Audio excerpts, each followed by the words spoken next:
Okay, today we are going to talk about using artificial intelligence and machine learning to help machines to smell.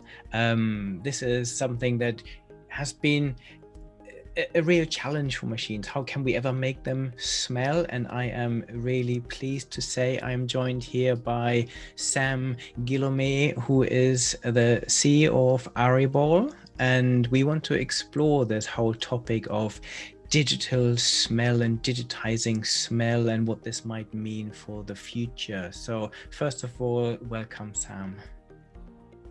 Thank you for inviting me. Very good. So digitizing smell, why is this a good idea? Why do we need that? Well, if you think about it, this is one of the very last few human senses that have not been digitalized yet, right? We've been able to digitalize eyesight, your hearing, even touch to some extent, right? While smell has never been digitized. And there are some very good reasons behind this. It's a fairly complex science. And if I were to quote Graham Bell a century ago, he said, if you really want a challenge, try to measure a smell. So measuring a smell is quite tricky on its own. And I am a part of the people thinking that the smell is also a very good way to convey emotions. So if you were able to digitize smell, maybe it can open up the door to digitizing emotions, if you allow me to go that far. Very good. There's many good reasons to do so. Yeah. So, and I guess smell is one of those things that we as humans always remember. We have really strong associations with smell as well, which is interesting. So how well can machines smell today? How far have we come to give machines the ability to smell, and how close is it to human ability to smell, for example? Well, for a long time, we took the assumption was that smell is nothing more than a mix of gases, and the industry has been looking at combining gas sensors to make actually a smell analysis, which is not that easy. If you think about it, your nose doesn't smell CO2, it doesn't smell carbon monoxide, it doesn't smell many gases, right? So it's a little bit more complex than this, right? So over the last few years, the technology has allowed us to be able to essentially duplicate the principles of human olfaction. And by doing so, we are getting, first of all, very close to the way the human olfaction actually works. And by being able to port this technology or to transfer this technology onto readily available techniques like semiconductor, for instance, we can make actually a sensor which is very close to the way your nose actually works, and we can make it small, convenient, easy to use, and cheap, right? So this is pretty much where we are today. So in terms of performances, it's pretty damn close to the way your nose works, right? In terms of sensitivity, in terms of your ability to discriminate smells, in terms of the very wide variety of smells you can actually smell, right? So it's very, very close. Very good. So what are some of today's use cases then? Can you give me some practical examples of how you use digital olfaction today? So there are some which are very industrial, right? For instance, many industries use human panels to assess the conformity of their production, right? So I'm thinking flavor and fragrance industries, for instance, right? So you actually smell, a perfume, you actually smell an artificial flavor of vanilla or a natural extract of vetiver, right? So you actually use panels of humans to perform a quality assessment, if you will, right? So that's a fairly direct application of our technology. Then you can have actually other use cases which were maybe a little bit more far-fetched, but with the recent sanitary crisis, I think you can relate actually very easily. When you are, for instance, in public transportation, you have a sense of uneasiness when it comes to too many people, and if there is any kind of odors, your brain will associate actually an odor or a malodor to maybe the presence of viruses and pathogens and so on, right? So the ability to convey and to measure an olfactive ambience, we think has a direct impact on your level of comfort as a user of, again, for instance, public transportation. So I think there is something very critical here. And still related to the sanitary crisis, quite a few of us have lost actually the sense of smell. And all of a sudden you realize how critical your sense of smell is, again, for you as, to behave and to be at ease in any environment. So all of a sudden this sense that we have ignored to some extent, right, is becoming very predominant nowadays, right? There are also quite a few applications in the consumer appliances, right? Like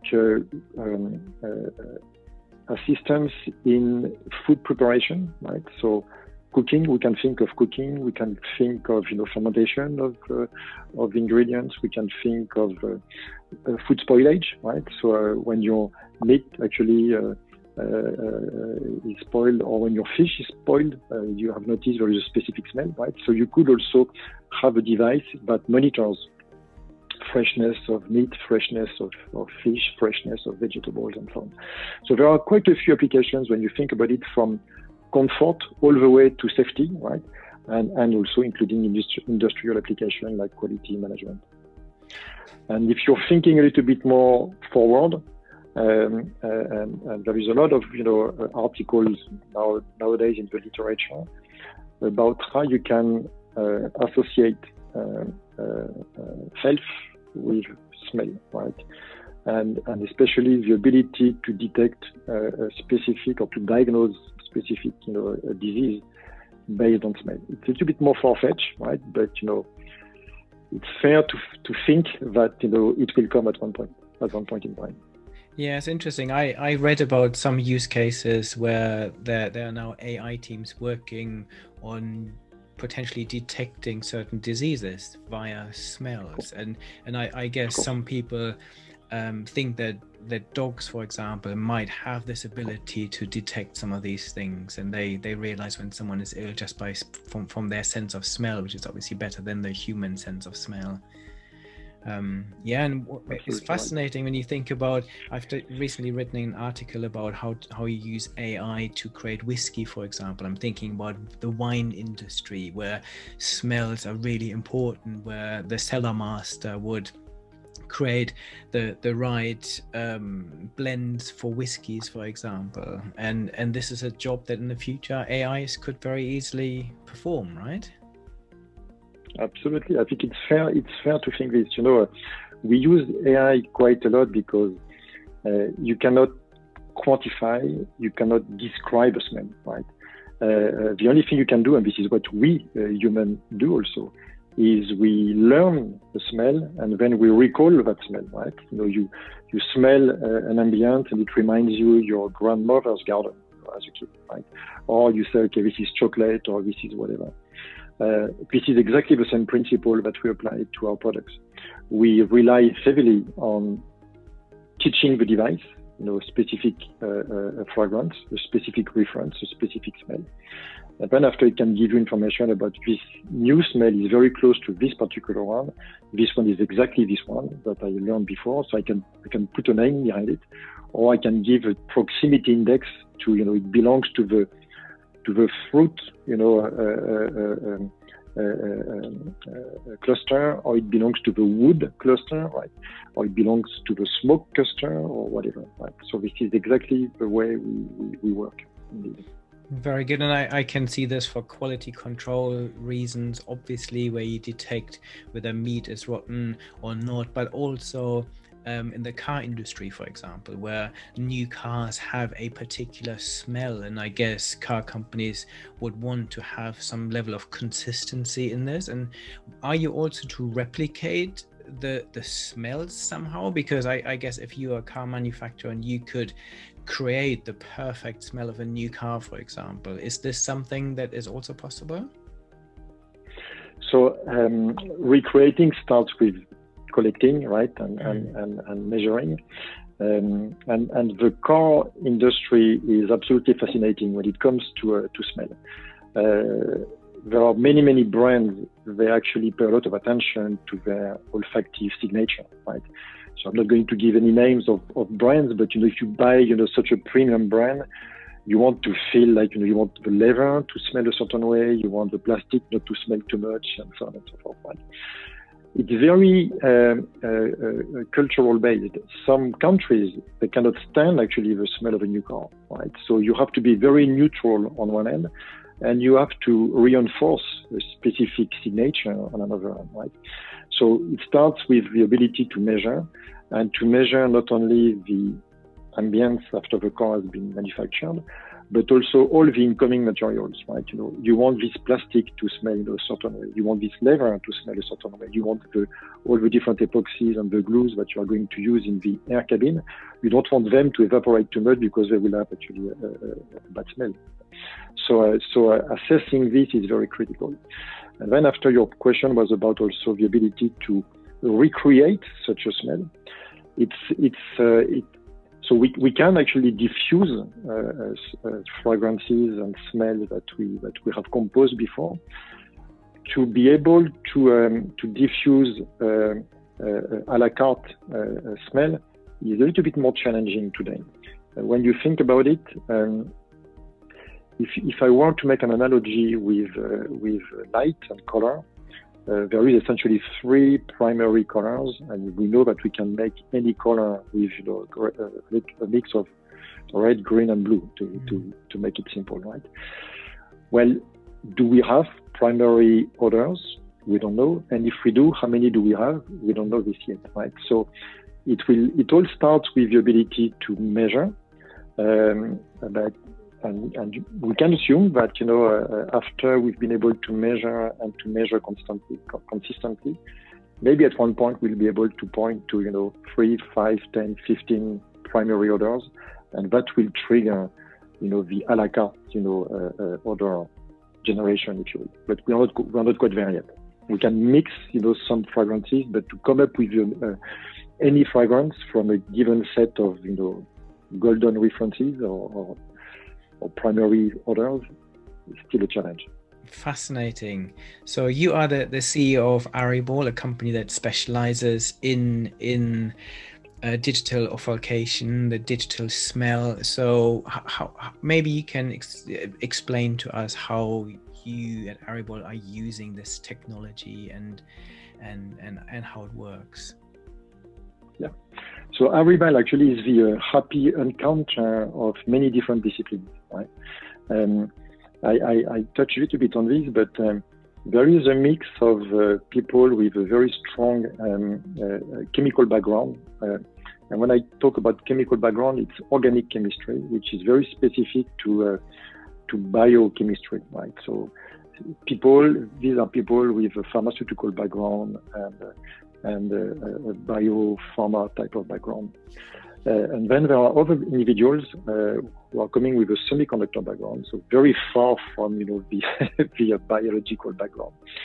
And this is the happy encounter of these disciplines, where essentially we graft biosensors. So the biosensors are very similar to what you have in your nose onto silicone, and then from there we get as close as we can to the way the human nose works, while at the same time we capitalize on what the semiconductor industry has done, is to manufacture a lot of products at a very cheap price in a very small dimension. So it's a combination of disciplines that make actually this company a reality today, right? So So we are a spin-off from a research institute. A lot of background work has been done on these different technologies and different disciplines that we're merging together into who we are today. Very good. And the use of data and AI and machine learning in this context, how is that applied? So as we collect data, right, we build some kind of a fingerprint of a smell, right? But the fingerprint doesn't tell you it's banana or it's strawberry or it's diesel, right? So it's after we've been able to teach the device. So we call this annotation of a database, right? So we have this database of fingerprints, and experts say, this is banana, this is rotten banana, this is, green banana, whatever. And as you annotate this database, the system after will be able to say, oh, I know this fingerprint, this is this one, and it's called banana. Right? So it's this,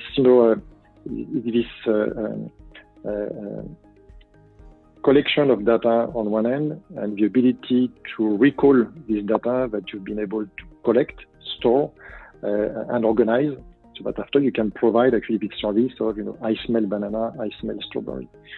And this is, when you think about it, this is very close to, again, the way the human sense of smell works. You collect in your nose, you build some kind of a signature, it's in your olfactive bulb actually, and then after you look for a match in your olfactive library, which is your brain, right? And it's because you have a match with, what you've learned before, like you say, okay, I smell banana. So this is, we follow the same sequence: collection,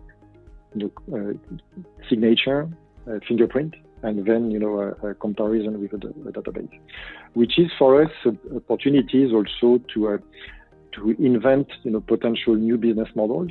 We could, at one point in time, maybe provide olfactive libraries, right? So that could be, a collection of data that has been done in a specific, context, but we could provide. And so, okay, if you are very interested into vanilla, maybe you want to know what the 2019 Tahiti vanilla was like, right?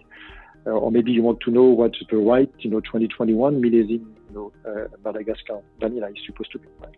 So we could think of, interesting, value proposals like this eventually. Fascinating.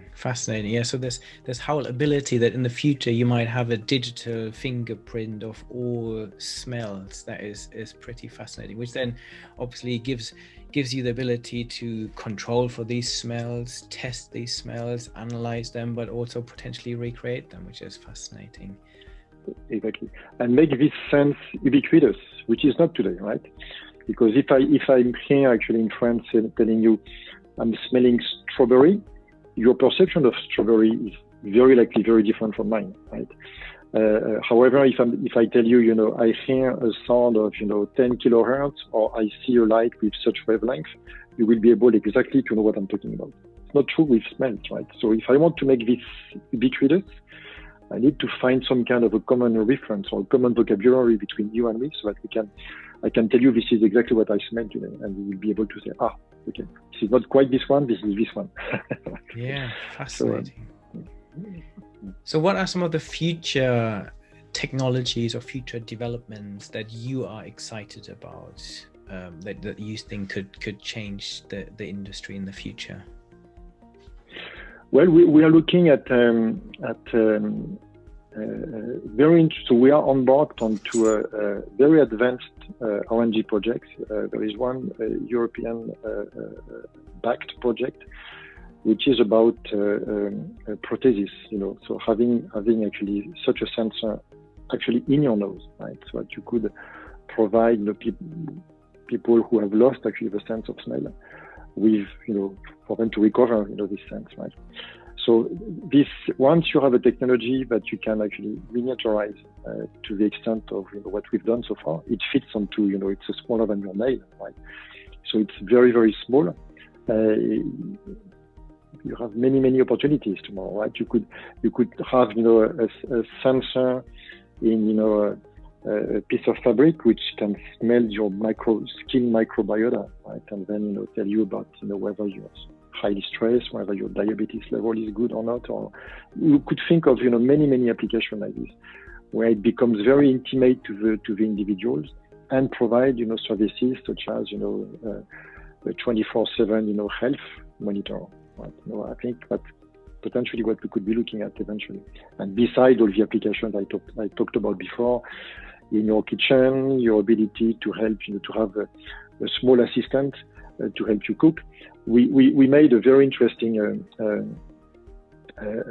encounter also with an executive chef from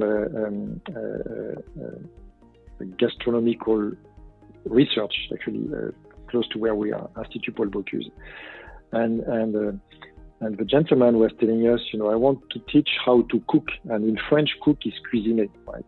And nose is nez, and the way he was spelling cuisiner, he was spelling this with your nose, so N-E-Z at the end.